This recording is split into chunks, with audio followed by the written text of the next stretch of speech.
ṣé, you are welcome. Ètò tòní jẹ́ nǹkan tó ní agbára gbáǹkọ́gbù ilé tó tòní ẹ̀rí pé mo tún fìlà yẹn dé dáadáa torí pé nǹkan ayọ̀ lèmi mú wá lónìí. Tèmi bá ti rí nǹkan ayọ̀ bá inú tèmi á mọ̀ ọ̀dọ̀ ara tèmi á sì mọ̀ ìyá gágá náà ni pé ibi awílàdé ibi tá a wí gan ládé yìí bẹ́ẹ̀ ni.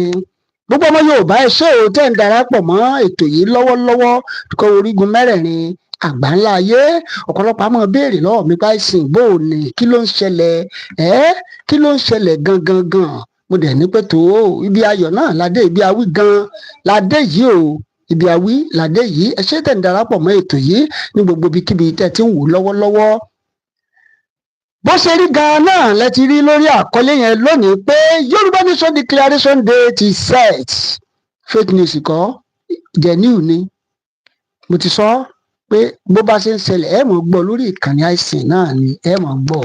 Tó bá ti ṣe àwọn òǹgbẹ fake o ọlọ́ọ̀ni jẹ́ torí wípé bí ìran Yorùbá ó sì bọ́ òun náà ni àwa wà fún. Ẹ dẹ̀ mọ̀ wípé tí n bá ti ń gbà àwọn ìgbésẹ̀ ilé tí mo fẹ́ gbé yẹn ti mọ̀ wípé ó ti ń débi tá a wí gangan nìyẹn. Ẹ jẹ́ farabalẹ̀ náà torí pé inú mi ń dùn ara mi sì ń yá gágá lórí ọ̀rọ̀ tó wà nílẹ̀ yìí. Ẹ jẹ́ farabalẹ̀ náà ká gbọ́ orin orílẹ̀-èdè Yorùbá torí pé nǹkan tá a gbọ́ lónìí ó jẹ́ nǹkan tó ní agbára o ó jẹ́ nǹkan tó ní agbára náà ni ìbísẹ̀ máa ń sọ ní gbogbo ìgbà wípé àròyìn wálé oníkòyí ò sin ogun ni ẹjọ́ ẹjá farabalẹ̀.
Ẹ ṣé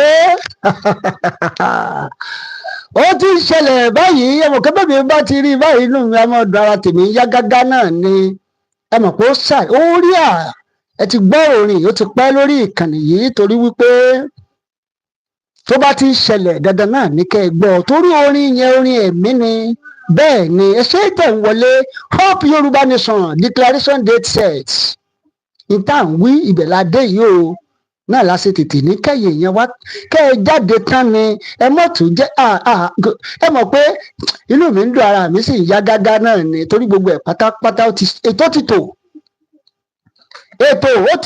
gbogbo ọmọ Yorùbá torí pé tí n bá ti play orin orílẹ̀-èdè wa yẹn mọ̀ wípé ó ti nítumọ̀ ni ẹ ṣé mò ń rí yín bẹ́ẹ̀ tí ń wọlé àròlé òdu àkọ́ ìkíbìdì àìṣe o ẹ ṣé gbogbo yín bẹ́ẹ̀ tí ń wọlé yẹn torí wípé ilé ìta àgbọ̀ lónìí jẹ́ nǹkan tó ní agbára pọ̀ bẹ́ẹ̀ ni ó ní agbára gan ni ó ní agbára ni 2025 next month náà ni gbogbo ẹ ó ti sẹ̀ dòdòdòdòdòdòdòdò mídò gbogbo ọmọ Yorùbá ẹ dira lọ́jẹ̀fọ́ ẹ jẹ̀fọ́ ẹ jẹ wúro ẹ jẹ gbogbo ẹ ibi tá a sọ́jú yẹ kó ti yé yín torí wípé ó ti sẹ̀ báyìí ó ti sẹ̀ òun náà làṣẹ ń sọ fún gbogbo ọmọ Yorùbá pátápátá pé May 2025 oṣù àfiyèsí oṣù tí ìran Yorùbá ó bọ́ kúrò lóko ẹrú bẹ́ẹ̀ ni torí ọ̀pọ̀lọpọ̀ yín tẹ̀ tí ń bèrè àìsìn ẹnu lẹ níbi àjàkàrà àti ẹ̀kúkú gbọ́ nǹkan kan mọ́ àmọ́ ibi tẹ́ ń lọ gan àti ẹ̀mọ́ nǹkan tẹ́ ń ṣe gan bàbá Akíntóyè ti gbé jùnù bàbá Akíntóyè ti gbé sọ́gbó gbogbo ẹ̀ náà lọ́pọ̀lọpọ̀ ẹ̀yin èèyàn tẹ́ ń bi mí léèrè tẹ́ ń sọ wípé ẹ̀sìn jọ̀ọ́ kí ló ń ṣẹlẹ̀ gangan mo wá sọ fún yín pé ó ti ṣẹlẹ̀ báyìí ó ti ṣẹlẹ̀ mo dẹ̀ ti máa ń sọ pé tẹ́ ẹ bá ti gbọ́ gbáǹkọ́gbì àwọn nǹkan ràbàǹdẹ̀ nǹkan tí ó tètè mú àṣeyọrí wá orí ìkànnì àìsàn lẹ́ẹ̀ ti gbọ́ torí àwọn ò ń gbé fèèkì bẹ́ẹ̀ ni à ń gbé fèèkì torí pé bí ìran Yorùbá ó ṣe bọ́ ló jẹ àwa lógún ní tó jẹ àwa lógún à ń gbé jíìsì à ń yọ yànlẹ̀ à ń yọ dílẹ̀ lórí ètò eléyìí ṣùgbọ́n bí ìran Yorùbá ó ṣe bọ́ ìyẹn ló jẹ àwa lógún ẹ ṣé mò ń rí yín you are welcome. bẹ́ẹ̀ ni kí gbogbo ọmọ Yorùbá lọ múra tán oṣù náà ló délẹ̀ yìí tó kọjọ́ mélòó kan tó máa pélé bá ti parí báyìí abọ́ sílẹ̀ àyà bẹ́ẹ̀lẹ̀ ó bẹ́ aré ni bẹ́ẹ̀ ni àyà bẹ́ẹ̀lẹ̀ ó bẹ́ sáré bẹ́ẹ̀ lọ̀rọ̀ Yorùbá Nation gbogbo àwa tá a ti ń béèrè wípé nígbà wo ni o nígbà wo ló máa ṣẹlẹ̀ o ó dẹ̀ ti wá ṣẹlẹ̀ báyìí o ó ti ṣẹlẹ̀ o ẹja lọ múra tán super mega rally náà ni mò ń rí yín Koiki Media ẹ ṣé mò ń rí yín ẹ ṣé o gbogbo ẹ̀yin tẹ̀ ń dúró tì wá lórí ètò yìí tẹ̀ ń sọ pé ẹ̀sìn à ń gbádùn rẹ̀ Ọlọ́run balẹ̀ ń gbádùn kì í ṣàwa náà bàbá mi bàbá emeritus merited professor bàbá sọ̀rọ̀ bàbá ní ẹ fọkànbalẹ̀ torí wípé ìran Yorùbá ó ti tó àkókò báyìí o láti bọ́ kó lóko ẹrú wípé ìran Yorùbá ìran alálùbáríkà ni wá a dẹ̀ gbọ́dọ̀ bọ́ kì í ṣe ìran tí wọ́n máa ń fọwọ́ rọ́ sẹ́yìn ni kékeré nìkan tẹ́ ẹ̀ ń rí títà ọ̀rẹ́ ìṣe yẹn kékeré ni torí nígbà tí ìran Yorùbá bá bẹ̀rẹ̀ ìgbà yẹn ni wọ́n tó mọ̀ pé yes Áfíríkà ní ọ̀pọ̀lọpọ̀. And we move steadily forward. Láìpẹ́ láì jìnnà máa ní kọ́ńtì wa. Àpapọ̀ ìbáru gbogbo ẹ̀kọ́ pátápátá àpapọ̀ ẹ̀ ní wípé láìpẹ́ o láì jìnnà a máa ní kọ́ńtì wa. There is no Nigerian. Nobody in this world is a Nigerian. We are going to leave Nigeria. And we are going to leave soon. So we are ready. We are on our way out of Nigeria and on our way to national greatness in the world. So we are ready. We are on our way out of Nigeria and on our way to national greatness. With our mind, we work with our intellect, and we move steadily forward. Láìpẹ́ láì jìnnà máa ní kọ́ńtì wa. Lápapọ̀ ìbáru gbogbo ẹ̀kọ́ pátápátá àpapọ̀ ẹ̀ ní wípé láìpẹ́ o láì jìnnà a máa ní kọ́ńtì wa. There is no Nigerian. Nobody in this world is a Nigerian. We are going to leave Nigeria. And we are going to leave soon. So we are ready. We are on our way out of Nigeria and on our way to national greatness in the world. So we are ready. We are on our way out of Nigeria and on our way to national greatness in the world. We are ready. Let the whole world know that truly we are the most populous, fearless black people in the world. Ẹ jẹ́ kí wọ́n mọ̀ pé yes gẹ́gẹ́ bí orúkọ yẹn pé jẹ́ ká mọ̀ àkókò tó yẹ ká sọ rẹ̀ lélẹ̀ pé jẹ́ kí wọ́n mọ̀ wípé Yorùbá ṣe tán ìran Yorùbá àti rẹ́dì kò ń ṣe ṣeréṣeré o ni mo ṣe ń sọ ẹ lọ jẹ̀fọ́ ẹ jẹ gbogbo nǹkan tẹ́ bá lè jẹ wúro ẹ jẹ gúre kẹ́ ẹ dúró tán kókó bẹ́ẹ̀ lára ọ̀tá le bẹ́ẹ̀ ni ìyẹn ìsọfọ̀ òwe Yorùbá ni kókó lára ọ̀tá le ẹ dúró tán ọmọ Yorùbá ká dúró tán gidi ni o mo sọ fún yín mo ní lórí ìkànnì àìsàn lẹ́ẹ̀tì gbọ́ ẹ mọ̀ gbọ́ tí aláìlọ́ọ̀nù information ni à ń gbé fèkì àdé ń gbé gist mo sọ fún yín ní oṣù karùn-ún oṣù àfiyèsí ní gbogbo ẹ̀ ó ṣẹlẹ̀ tẹ́ bá ń gbọ́ gbẹ̀gẹ̀dẹ̀ ó gbiná tẹ́ bá ń gbọ́ aláǹgbá ó gbé nǹkan hánu bẹ́ẹ̀ ni ní oṣù karùn-ún ó ṣe rí Yorùbá bọ̀ wọ́n máa ń pòwe tó ṣe bí òwe ẹ̀yin bàbá mi o ẹ̀yin ìyá mi ẹ̀yà àgbà mẹ́rìndínlógún tó di òtù fẹ̀mú tó ṣe bí òwe Yorùbá níjọ́ abáribinibí wọlẹ̀ má foko mi dọ́nà ọjọ́ kẹlẹ̀ yẹn ó kọ́ bẹ́ẹ̀ ni ọ̀rọ̀ Yorùbá nation ṣe jẹ́ àkókò náà wà ló délẹ̀ yìí ẹ̀rí kégbà mo fẹ́ wọlé orin orílẹ̀-èdè mo fi wọlé torí pé inú mi ń dùn ara mi sì ń yá gágá inú mi ń dùn ara mi ń yá gágá ni tẹ́ bá ti gbọ́ tí n bá ti forin orílẹ̀-èdè wọlé ẹ mọ̀ pé àìsàn ní nǹkan tó ṣe pàtàkì tó jẹ́ níwù ẹ máa pín ètò ẹ jẹ́ kó lọ fà torí pé orígun mẹ́rẹ̀ẹ̀rin gbogbo àgbáńlá ayé káwọn èèyàn ti ń pè láwọn èèyàn ti ń pè mí àwọn kan ti ń pè mí ní gbogbo lásù yìí tó ń sọ pé àìsàn ẹnu lẹni bí àjàkàrà àgbọ̀n kankan sógbà mo wá ríròyìn ayọ̀ ń sè tí mo mú ẹ wá ní kínú mi mọ́ dùn kára mi ó mọ̀ yá gágá inú tèmi ṣe ń dùn tára mi ń yá gágá ẹ farabalẹ̀ gbogbo ẹ̀ lágbọ́ tá a yàn nàná lókè àwọn ẹgbẹ́ pé ẹ ká bá jáde ẹ ìka àwọn kẹtẹ sọ pé ẹ má ànáǹsì ẹ eégún tó ti jáde ti kú ò láì wò ó bẹ́ẹ̀ ni eégún tó bá ti jáde ó kúrò ní àìwò àìwò eégún ọ̀hún ò tí ì jáde ni. mo ṣe sọ pé má fọkọ omi dọ́nà ọjọ́ kẹlẹ̀ ló kọ́ òwe Yorùbá ni kì í ṣọ̀fọ̀ bẹ́ẹ̀ ni ọ̀rọ̀ Yorùbá nation ṣe jẹ́ ni ọ̀rọ̀ tó wà nílẹ̀ báyìí ẹ lọ múra tán gbogbo ẹ̀yin tẹ́ lódùn YSDM ìlànà ọmọ Oòduà gbogbo ẹgbẹ́ tẹ́ bá mọ̀ pé convenient fún yín ẹjọ́ ìkẹ́ ẹ dúró tán ẹ dẹ̀ mọ́ dùndùn pé ẹ fẹ́ sọ̀tẹ̀ bíi tìgbà ni o bẹ́yàn bá lóun fẹ́ wọ́n fẹ́ sọ̀tẹ̀ bíi ti àwọn ará àgbà ni ẹ má ṣe yẹn o ẹ má ṣe yẹn o torí àwọn èèyàn dúró tán gan this time around ẹ bá ní wọn torí yín lọ́ọ́ bá àgùn o àrá náà máa ń rán lọ́ọ́ bá àgùn o kọ́ máa rán àrá sí yín o. ẹja dúró tán ìran Yorùbá àkókò lélẹ̀ ẹ tẹ̀ jẹ́ ká bọ́ ká tiẹ̀ wo nǹkan tó ṣẹlẹ̀ nígbà tí wọ́n sọ pé Burkina Faso lè ṣe kò lè ṣe nígbà tí ọmọ ordinary 34 years àbí 30 kíni Traoré ó sì ń sọ fún gbogbo àgbáyé ṣàgbọ́n wọ́n tẹ̀ tó fẹ́ mọ dìtẹ̀ rẹ̀ ń sìn pé ó lo gbogbo resources yẹn ó ń lò òyìnbó ò fẹ́ràn yín wọn ò fẹ́ràn wa àwa lágbára wa lẹ̀ lọ́wọ́ wọn they don't want any other country to be peaceful bẹ́ẹ̀ ni reality lẹ̀ ń gbọ́ lálẹ́ yìí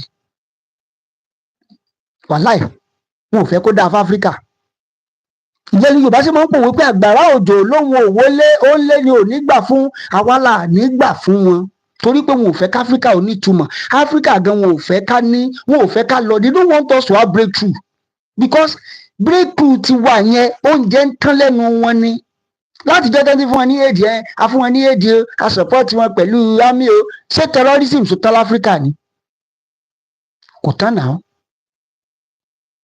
Àkókò náà wà lélẹ̀. Let me say this in English. If you are watching now, I know some Igbo guys are watching us. Those Biafra, you better support Yoruba nation so that you too can go. Bẹ́ẹ̀ni, you better support Yoruba nation. Cut this thing, go and share it on your platform. I know some of my friends that are also bloggers there. They are watching this program right now.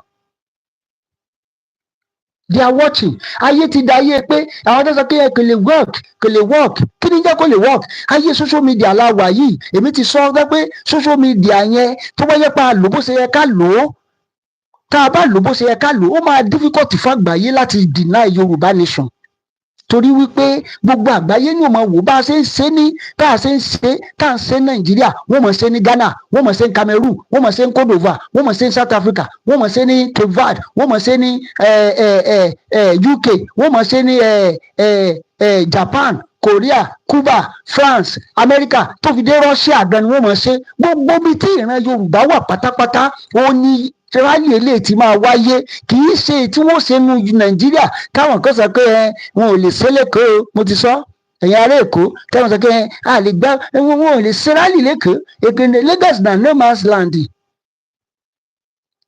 ojú yìí máa bó lélẹ̀ ni wàhálà ojú yìí máa bó torí gbogbo rálì eléyìí máa wáyé káàkiri mẹ́rin àgbáńlá ayé ni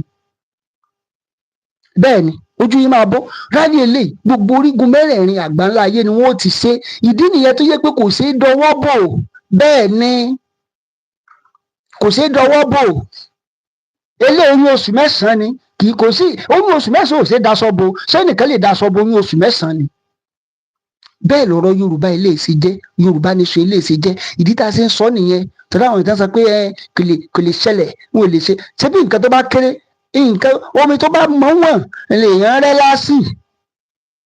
Omi tó mọ́ wọ̀n lèèyàn rẹ́ lásì, òwe Yorùbá ni. Tí nǹkan bá kéré, wọ́n lè ṣẹ̀kápá lórí ẹ̀, ṣùgbọ́n wọ́n bẹ́sẹ̀ àwọn Korea, àwọn Japan, àwọn Australia, àwọn Afghanistan, yífò tó bá rọ́mọ Nàìjíríà láwọn Yorùbá l'Afghanistan, tá a ní Russia, gbogbo wọn jáde tán lọ́jọ́ tí bàbá wa emeritus merited professor bàbá Bánjí Akíntóyè bá ti sọ pé tó ó yá o, oṣù tí ń bọ̀ yìí náà ni. Òun náà láti sọ síta yìí, oṣù tí ń bọ̀ yìí náà ni. Iléyá àbí èyá? Iléyá. Bẹ́ẹ̀ ni, Iléyá. Orin kan wà tá máa ń kọ́ ńgbà tá a wà ní kékeré, wọ́n ní ẹ̀jẹ̀ aré ilé là ń lọ o, àgbẹ̀ kan roko kó gbàgbé ilé ti yá ọmọ Oòduà. Ẹ̀yin ọmọ òtù òjíire, Iléyá. Bẹ́ẹ̀ ni, Iléyá. Àwọn tó sọ pé wọn oh my God, ń bọ̀ ẹ farabalẹ̀ o, torí mo fẹ́ kẹ́ ẹ gbọ́ gbogbo ẹ̀ dáadáa náà nìyẹn, torí àdẹ̀ ní yógùn pọ̀ sódà ká lè tètè rí ṣíà. Ẹ ṣé mò ń rí yín bẹ́ẹ̀ tí ń wọlé, ọ̀rọ̀ yín ká mi lára pọ̀ ní ẹ má bínú, ó yẹ kí n mọ kẹ́yìn yẹn wa, ṣùgbọ́n tọ́rọ̀ bá ti ká ńlá, òun fẹ́ ṣàlàyé, òun fẹ́ yànnà náà dáadáa káwọn èèyàn lè mọ̀ pé a ti ṣetán, ọ̀rọ̀ ẹnu kọ́ leléyìí. Torí ọ̀pọ̀lọpọ̀ bí a máa rò pé ẹnu lásán lẹ ní bí àjàkàrà. All Yoruba sons and daughters across the world, that this coming month of May is the most important day and month that we have been looking forward to. And the reason for that is because it is a day that millions of Yoruba people will be coming out across every part of Yoruba land when the day is officially announced by our leader, Professor Adebanji Akintoye. This day will be part of our quest and our right under the self-determination that we want to exit Nigeria. Sure. This day will be part of what Professor Adebanji Akintoye has told us as at the time when we came out and registered under the UNPO in 2019 that we want to exit Nigeria. This month coming is a very crucial month. And as the Prof said it, as at the time, that the Yoruba people will do everything without violence for this particular movement. And it has been so for the last 5 years. This coming month will be part of the continuity of what we have been demanding, that under the UNPO that we registered, that we have the right to self-determination. Under the United Nations, that our right must be respected by the federal government of Nigeria, the international community, that the Yoruba people have now decided to exit Nigeria. And that is exactly what is going to happen from next month. If you are still in doubt that Nigeria is still working, Nigeria stopped working long time ago, and everybody knows this. Election can no longer help the Yoruba people to achieve their identity out of Nigeria. Election has failed for 26 years. The Yoruba people have now decided that they will exit Nigeria, and that is exactly what we are doing. Nigeria, as we know, according to Professor Akintoye, many years back, about 6 years ago, Professor Akintoye made it known that if nothing is done to Nigeria, it will eventually break up just as Soviet Union did. Nigeria is not something that cannot break up or dissolve. Nigeria is also not a country that cannot dissolve, because Yugoslavia dissolved and many countries came out of it. And exactly 6 years ago, this is how Professor Akintoye mentioned to the audience when he spoke. You can check this out on the Sahara Reporter YouTube channel that I'm going to give us a sneak view in just about a few minutes. Professor Akintoye stated clearly that Nigeria is on the verge of breakup. This was exactly 6 years ago. And if we look forward now, Fulani has invaded every part of Nigeria, and this is what Professor said 6 years ago. Let's listen to this.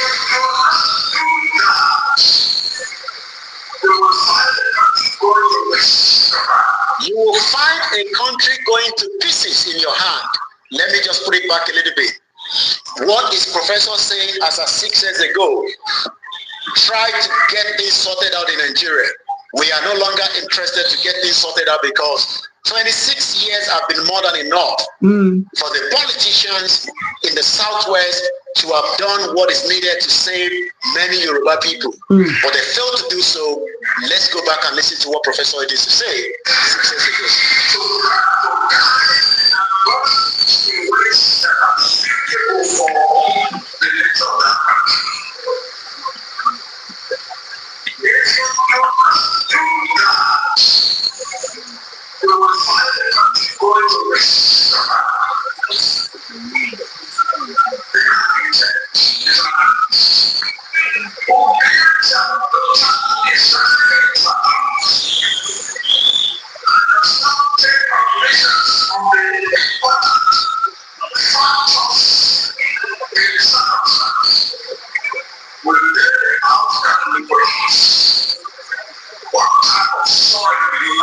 What kind of materialism is it? What type of work do you have? What kind of technology do you have to get this together? If you never put all that together, then you will get that will collapse. So like somebody of this, frustrations of energy.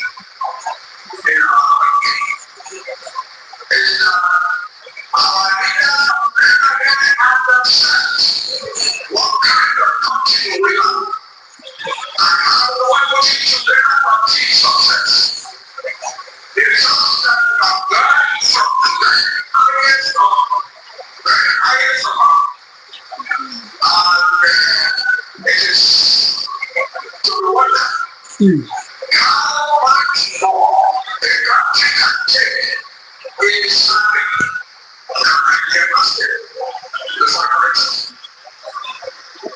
how much more is Nigeria going to take, consume, suck in before it breaks up? That point has now been reached, and the Yoruba people under the leadership of Professor Akintoye have now confirmed that next month, May 2025, the super mega rally that will lead the Yoruba people out of Nigeria would eventually come out.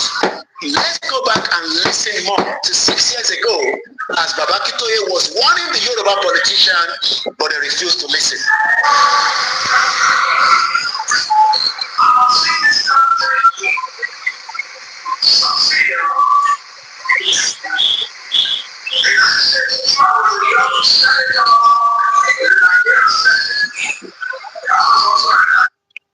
Gbogbo ẹ̀ náà lẹ́sìn tún gbọ́, mo fẹ́ ká farabalẹ̀ nítorí pé ìròyìn kan tẹ̀ mí lọ́wọ́lọ́wọ́ ní ìsìn bá a ṣe ń sọ̀rọ̀ lọ́wọ́lọ́wọ́ yìí pé wọ́n ní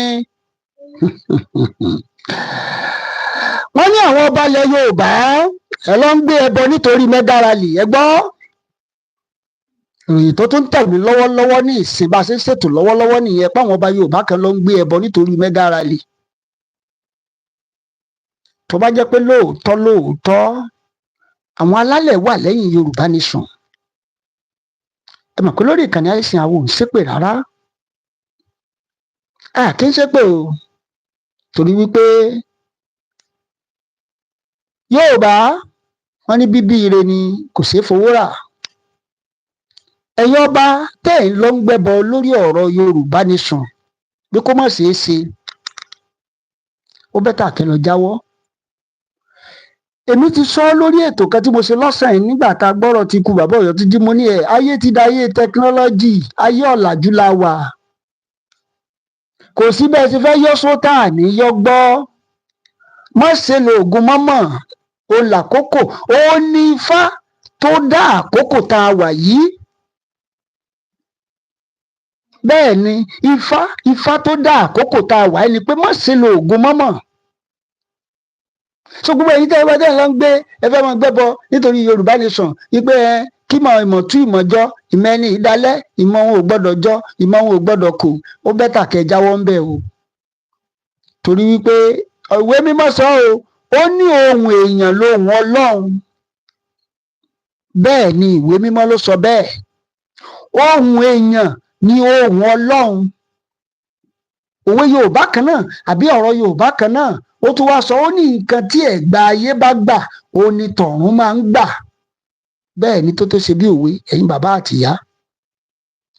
Ẹ jẹ́ dúró tán, ẹ má jẹ́ káwọn kankan gbẹ́bọ nítorí Yorùbá nation kó má bàa jọ gbàtàlẹ̀ tí àná sì dé nísìnyí. Ẹ̀yin ló fẹ́ mọ́ ṣiṣẹ́ lórí dé yẹn àbí? Mo ti sọ ẹ má ṣiṣẹ́ tẹ́ pé wọ́n fi lọ́ mọ́ rán àrá sí yín o. Ojú ti la o. Ẹ má ṣe iṣẹ́ tẹ́ pé wọ́n lọ́ mọ́ rán àrá sí yín. Ó bẹ́tà kẹ́ra sọ́pọ́ọ̀tì jẹ́jẹ́. Ṣé rí eléyìí tẹ́ ẹ ṣe ní ìgbà Sunday Igboho ló ń fẹ́ wá sí kò tẹ́ ẹ̀jọ́ wọ́ọ̀kì yẹn? Ara ń kan gáásà o. Àwọn bọ́ìsì gan ti múra yín tán o. Ìdí nìyẹn tó yẹ pé ẹ gbọ́dọ̀ cooperate ni. Torí nǹkan tí Igboho ń jà fún kì í ṣe Igboho ló máa jàǹfààní ẹ̀, kì í ṣe Igboho nìkan, gbogbo ìran Yorùbá ló máa jàǹfààní ẹ̀. Ìdí tá a ti ń sọ ní ewu ẹ̀yin lọ́balọ́ba náà tẹ́ pé wọ́n kàn fi joyè àwòdì náà ni tẹ́ pé kíní wọ́n tí Yorùbá nation bá bọ́ sí eku akébi eku ẹyẹ akébi ẹyọ ọmọ èèyàn gáfọ̀n bí ọmọ èèyàn gbogbo nǹkan mọ̀ lọ déédéé. Gbogbo ẹyẹ bá dẹ́gbẹ́ máa lọ kéde ẹja mọ̀ ṣètùtù ká máa gbẹ́bọ sódà tí wọn ò ní lè máa rí kinní kan, wọn ò ní ṣe kinní kan, nǹkan kò ní lè wọ́ọ̀kì, nǹkan kò ní lè ṣe kinní kan. Kò lè wọ́ọ̀kì o. Ó bẹ́tà kẹ́ lọ jáwọ́ ńbẹ̀ o. Ó bẹ́tà kẹ́ jáwọ́ ńbẹ̀ o. Torí wípé tẹ́ ẹ̀ bá jáwọ́ ńbẹ̀ àwọn èèyàn ti múra yín tán. Wọ́n láṣìírí wọn ń tú ayé àwọn tí ẹ jẹ́ ń gbọ́ nǹkan tán sọ torí ẹ jẹ́ ń gbọ́ nǹkan táwọn èèyàn mi ń sọ. Wọ́n láṣìírí wọn ti ń tú àwọn tí ń gbẹ́bọ nítorí Yorùbá nation pé kí ìmọ̀ tú ìmọ̀jọ ìmọ̀ ní ìdálẹ́ àbí àṣírí wọn tú ayé ẹbọ wọn ti bàjẹ́ àwọn wọ́n lè lọ ń gbẹ́bọ nítorí Yorùbá nation ẹ lọ ń ṣètùtù torí Yorùbá nation kẹ́mi ìrẹ̀wẹ̀sì kó lè máwọn èèyàn ẹ̀mí ìrẹ̀wẹ̀sì ò lè máwọn èèyàn ẹ̀ ń gbẹ́bọ ẹ̀ ń ṣètùtù torí Yorùbá nation kẹ́mi ìrẹ̀wẹ̀sì lè bá máwọn èèyàn gbọ́n nǹkan tí ìwé mímọ́ gan sọ ni ó ní in the days of his power people shall be willing. Àwọn èèyàn ti ṣetán ni tẹ bá ń gbọ́ wọ́n ti gbé Àṣàkẹ́ létí lọ àwọn èèyàn ò gbọ́ nǹkan kan mọ́ àwọn èèyàn ò gbọ́rọ̀ wọn ò gbọ́ pa wọn ò gbọ́ pò wọn ò gbọ́ nǹkan kan mọ́ ju Yorùbá nation nìkan ni tó bá ti yàtọ̀ sí Yorùbá nation àwọn èèyàn ò fẹ́ gbọ́. Bẹ́ẹ̀ ni wọ́n ti gbé everybody létí lọ nǹkan tí àwọn èèyàn gbọ́ ń sìn the only language people understand now is Yorùbá nation. The only language ẹ bá gbẹ́bọ ẹ bá ṣètùtù torí báwọn alálẹ̀ gan mọ̀ pé nǹkan táwọn èèyàn ń jà fún nǹkan tó dáa ni àwọn alálẹ̀ gan ṣẹ́bọ yín yẹn tẹ́ bá ti ń gbé bẹ́ẹ̀ náà làwọn alálẹ̀ ó mọ convert ẹ̀ tí wọ́n mọ fi ṣe ètùtù fún ìran Yorùbá bẹ́ẹ̀ ni àwọn gbọ́dọ̀ convert wọ́n mọ fi ṣe ètùtù fún ìran Yorùbá nítorí wọ́n pé àwọn gan mọ̀ pé nǹkan táwọn èèyàn yìí ń béèrè fún bí ìran Yorùbá bí àǹfààní bí àwọn alálẹ̀ gan àwọn gan bá táwọn gan bá ní opportunity láti rí ìran yìí ni inú wọn gbọ́ mọ dùn ni nǹkan tẹ́yìn ìran yìí tún dáwọ́ lé ó mọ̀ jẹ́ nǹkan tó ní agbára kò sí ẹni tí ò fẹ́ bọ́ torí tó yẹ pé àwọn ìran kan wà tí ò fẹ́ bọ́ ni Yorùbá ò ní pa òwe pé má foko mi dọ́nà ìdí ò bá fi ń pòwe yẹ pé má foko mi dọ́nà ni pé àwọn nǹkan kan máa ń wà táwọn kan ó ṣe tẹ́ pé ń gbọ́ bá dijọ́ kan làwọn kò dìde tí wọ́n kọ́ pé sẹ́ aláàfẹ́ kínní mọ́ àfẹ́ mọ́ owó Yorùbá tó sọ pé àrọ̀ ni ò wálé Oníkòyí ò sinmi ogun ṣé wọn ò mọ nǹkan tó ń sọ ni wọ́n mọ̀ wípé bí nǹkan táwọn ń wá yẹn ò bá tì í ti àwọn lọ́wọ́ àwọn ò ní dákẹ́ ń bẹ̀ ni wọn ò ní dákẹ́ ń bẹ̀ ni àbí mo parọ́ ni wọn ò ní dákẹ́ tó wọ́n mọ̀ wípé nǹkan táwọn ń fẹ́ yẹn ó gbọ́dọ̀ bọ́ sí náà ni ó ń bí gbogbo àwọn òwe yẹn wá. ẹ ṣé jàre Àlàdé Sam mo rí yín àkókò lélẹ́yìí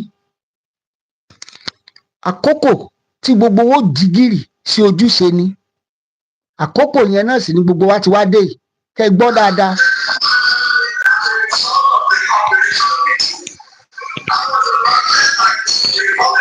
I want us to listen to this section.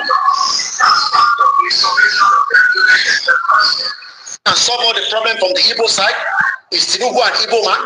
So you think when Buhari was there, he's interested in solving our problem? Is Buhari a Yoruba man? No. Is Buhari an Hausa man? He's a Fulani man. A bomb bastard Fulani man that wanted to kill Igboho, that wanted to kill Nnamdi Kanu. Are they not something you should start thinking of? Your ears, you know hear what at the talk. You know hear English, you know hear broken, you know hear anything. Which one you hear? Idiot all over the place. You want to save Nigeria. That Nigeria that killed your father, that Nigeria that killed your mother, that Nigeria that has raped every single one of us, and that is the Nigeria that will die because we will remove the oxygen from it. We will remove it from every part of Yoruba land. That is what the rally is going to be doing when we come out. ẹ̀yin tẹ́ ẹ send message sí mi pé torí ẹnìkan send message kan sí mi sì pé àwọn ti gbọ́ orílẹ̀-èdè sọ́mọ́ ń declare orílẹ̀-èdè lẹ́ẹ̀mejì ni ẹ má jẹ́ rán ara sí yín o torí when we are talking about security is a serious business we are talking about freedom is a serious business àṣeré ń bí o we are talking about how people will be free. gbogbo ẹjọ́ send message mi lẹ́sọ pé wọ́n ṣe máa ń declare orílẹ̀-èdè lẹ́ẹ̀mejì ni àwọn ti gbọ́ orílẹ̀-èdè o ẹ má jẹ́ ń ta sí yín lálẹ́ yìí o mi láìkẹ́ ẹ má jẹ́ ń ta sí yín rárá ẹ bá send irú message bẹ́ẹ̀ yẹn sí mi mọ́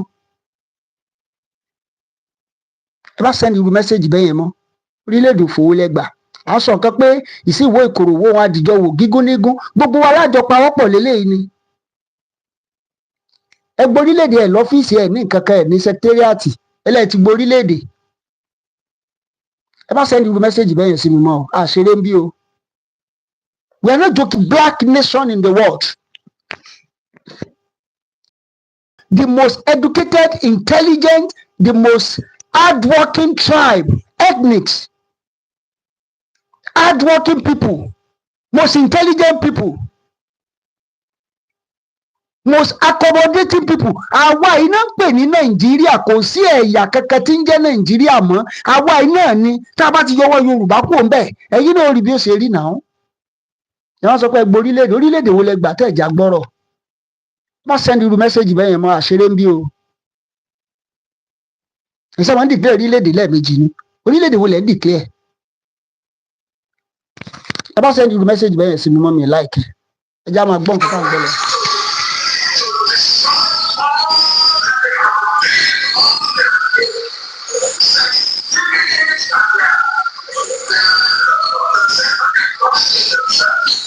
So you want Nigeria to continue to destroy everything that we own, our identity, our culture, our love for humanity. Nigeria destroyed it, took away everything, turned us into people that were naked. The Yoruba have been dressing as people until the white man came and the white woman came and think that they can now tell us, oh, no, that's it. We will listen to Katrina Lang. How old is Katrina Lang with Nigeria? Not to talk about Katrina Lang with Yoruba people. How old is Lugard that come and put Nigeria together? Is Lugard older than Nigeria? Idiot you Nigerians will be telling you, oh, no, we will save Nigeria. We are well educated. How much educated can you be by like Baba Ulawo? The white people knew Baba Ulawo and they stopped him from producing the best out of what would have been today. Nigeria must end by fire, by peace, by anarchy, by crisis, or by war. War will bring a new country. If they want peace, let them give us peace. If they want war, then that means they should prepare for war because it will be a long fight. And that fight would happen from next month. If you don't want war peace, then you must prepare for war.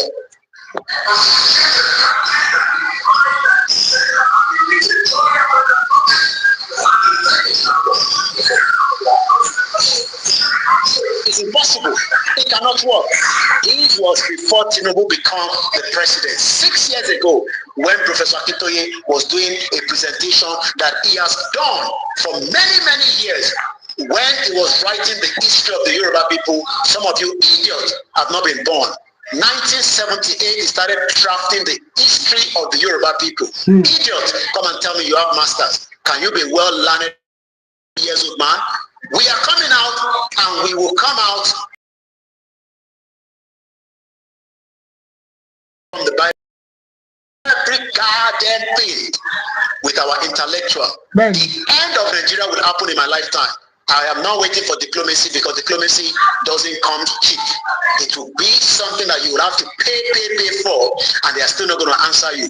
Go and look at the young Nigerian girl crying on the social media. I want to be the Guinness World Record of the biker. They told her, you cannot, madam. You are not allowed to.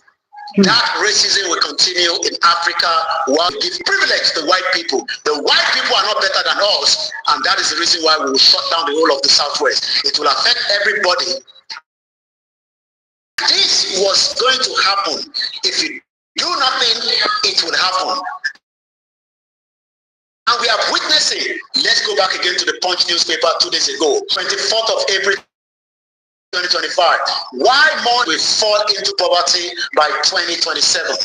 The World Bank latest African Pulse report has projected a green future, not a better one. Do you know the meaning of green? G-R-I-N. When they say something is green and very serious or gloomy, when the word green is used, it says that something is green. You think that it is very bad, ugly, or depressing. Nigeria is a depressing country that can never work. If you like call Jesus or Muhammad from morning to thy kingdom come, your miracle will not work. The end of Nigeria must happen, and it needs to happen now. If you're waiting for anybody, nobody's coming to save you, because those bastards that created Nigeria are still praying that Nigeria does not break up. Listen now to Baba Akintoye as he analyzed the breakup of Nigeria 6 years ago.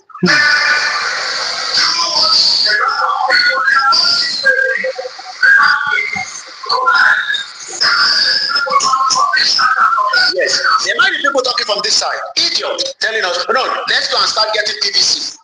You think Tinubu cares? Tinubu is going to rig the election. Tinubu will rig himself back to power. This is the time that the Igbos, the Hausas, the Ijaws, the Kanuris, let everybody comes together. And not come and tell me about all these small countries or small indigenous people. We have countries that are not even up to 9,000, 11,000. Tibado. I did a program about it some few days ago. Go and watch it. The whole population of that country is 11,000. How many of them in Greece? Do you know how many Nigerians are going there? Do you know what they do there? They're just going there to work as a tourist guide or whatever. That country population is not up to 1 million. So don't come and tell me about one indigenous people.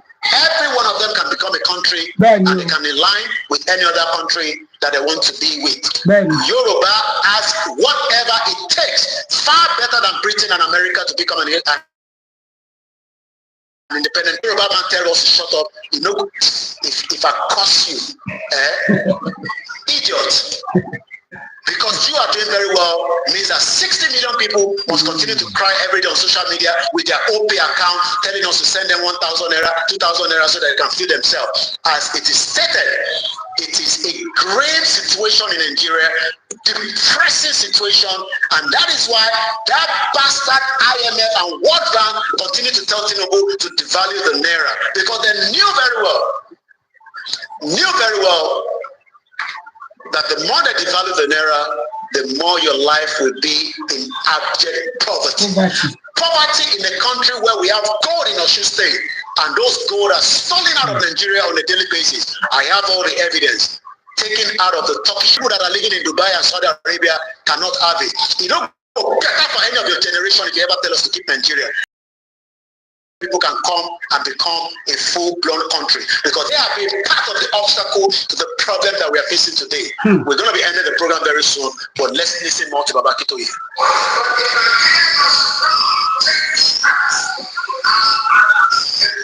Ẹ ń gbọ́ gbogbo ọ̀rọ̀ tí bàbá ti sọ sẹ́yìn àbí gbogbo ọ̀rọ̀ yẹn kọ́ lẹ́ ń gbọ́ tí ọ̀rọ̀ yìí wàá máa ṣe ń sìn ọ̀rọ̀ yẹn ó ti ń ṣẹlẹ̀ báyìí ọmọ Yorùbá ilé ti yá náà láti ní kí gbogbo wa dúró tán báyìí àṣeré ń bí o àṣeré ń bí torí bí ìran Yorùbá ó ṣe bọ́ ìyẹn ló jẹ àwa lógún eléyìí ń ṣe platform tá a ti ń sọ̀rọ̀ yàn sọ̀rọ̀ dì sọ̀rọ̀ mú a gbọ́dọ̀ bọ́ kó nínú àjàgà eléyìí tán kó wa sí àtàwọn yìí táwa gan kóra wa sí gbogbo tá à ń dúró dè náà ló ti ń wọlé wẹ́rẹ́ dé yìí o kẹ́ ẹ lọ múra tán láti oṣù tí ń bọ̀ náà ni ẹ múra ìsìnkú kẹsì mọ tó tàn wá pé kíní kan ẹ múra ni ẹ dira tán ẹ̀yin tí a lẹkọọ tó bá wà rántí kẹ́ ẹ padà sílé ẹ padà lé kẹyìn náà jẹfọ kẹ́ ẹ dúró re kán wẹ yín kẹ́ ẹ wẹ̀ kẹ́ ẹ yán kàìnkàìn torí Yorùbá máa ń pòwe wọn ní ojúbọ̀rọ̀ ò sí gbọmọ lọ́wọ́ èkùrọ́ ṣe mọ̀ bẹ́ẹ̀ ojúbọ̀rọ̀ ò sí gbọmọ lọ́wọ́ èkùrọ́ dáhùn sọ everybody gbọ́dọ̀ dúró tán everybody gbọ́dọ̀ dúró tán ẹ dúró bí ọkùnrin ni ọkùnrin gidi akọ igi òsì ń soje ẹ múra tán ní báyìí ní tá a bá fẹ́ gba orílẹ̀-èdè Yorùbá nation torí ibi tá à ń lọ gan ládé yìí bẹ́ẹ̀ níbi tá à ń lọ ládé yìí o ṣé ní bó ṣe ń ṣẹlẹ̀ yẹn gbogbo àwọn update yẹn bó ṣe ń ṣẹlẹ̀ yẹn lẹ́ẹ̀mọ̀ gbọ́ lórí ìkànnì àìsìn ó lè jẹ́ pé àwọn kan wò wá fún ìgbà àkọ́kọ́ tẹ́pẹ́ yìí ò tí ì rí like ẹ̀ subscribe rí àbí super chat super thanks ní ẹ̀ tí ẹ̀ fún wa ẹ̀ fún wa nìkan rí ẹ̀ fún wa torí gbogbo ibi tá à ń lọ sìn tí àwọn rally bá ti bẹ̀rẹ̀ owó láàmọ̀ ná ń bẹ̀ ẹ fún wọn super thanks super sticker super chat tó bá dẹ̀ jẹ́ membership náà ni ẹ join wa membership gifting gbogbo ẹ̀ ló wà ń bẹ̀ membership super chat super thanks ẹ fún wa kẹ́ fi support ẹ̀ náà ni a nílò enough flag bẹ́ẹ̀ ni a nílò enough flag torí mo sọ fún yín mo ti sọ mo ní ICTV a máa lọ káàkiri gbogbo state update yẹn bó ṣe lọ orí ìkànnì ICTV lẹ́ẹ̀tì máa wò update pátápátá lórí ọ̀rọ̀ Yorùbá nation mo ṣe ẹ subscribe ẹ̀yin tẹ́ bá ti subscribe ẹ subscribe ẹ̀yin tẹ́ tí join wa ẹ join wa ẹ̀yin tẹ́ pé ẹ fún wa lé gift rí ẹ fún wa gift òun ó jẹ́ kí àwọn iṣẹ́ tá à ń ṣe náà kó tún yá torí pé ibi tẹ́yìn bá wà yìí ó mọ̀ ẹ ní mísì kankan gbogbo bó bá ti ń lọ yẹn làwọn mọ̀ mú wá ìkànnì eléyìí yàtọ̀ sí gbogbo ìkànnì torí pé orí òótọ́ àti freedom làwa dúró lé lórí nǹkan táwa ń ṣe ń bínú bẹ́ẹ̀ ni èyí tẹ́ bá ti ẹ̀jẹ̀ bá like bá share bá subscribe ó kí wa gbogbo ẹ̀yin tẹ́ ti darapọ̀ mẹ́tò lónìí mo kí gbogbo everybody tó bá ní ká máa dárúkọ àwọn èèyàn pọ̀ lórí ètò lónìí mélòó la fẹ́ máa dárúkọ ṣùgbọ́n ẹ rántí pé Yorùbá ní mọ̀fọ́kọ mi dọ́nà ọjọ́ kẹlẹ̀ yìí ó kọ́ o àrọ̀ ni ò sì wálé Oníkòyí ò sinmi ogun lọ̀rọ̀ tó wà nílẹ̀ ẹ jẹ́ bá like ètò yẹn bá share rẹ̀ ẹ jẹ́ kó lọ fà káàkiri orígun mẹ́rẹ̀ẹ̀rin àgbáńlá ayé ICTV yìí náà lélẹ́yìí ẹ máa bá wa tẹ̀ ẹ́ sójú ẹ̀ ẹ jẹ́ kó máa lọ fà káàkiri orígun mẹ́rẹ̀ẹ̀rin àgbáńlá ayé ẹ ṣé o tẹ́ǹtẹ́ ti sí wa ní gbogbo ìgbà.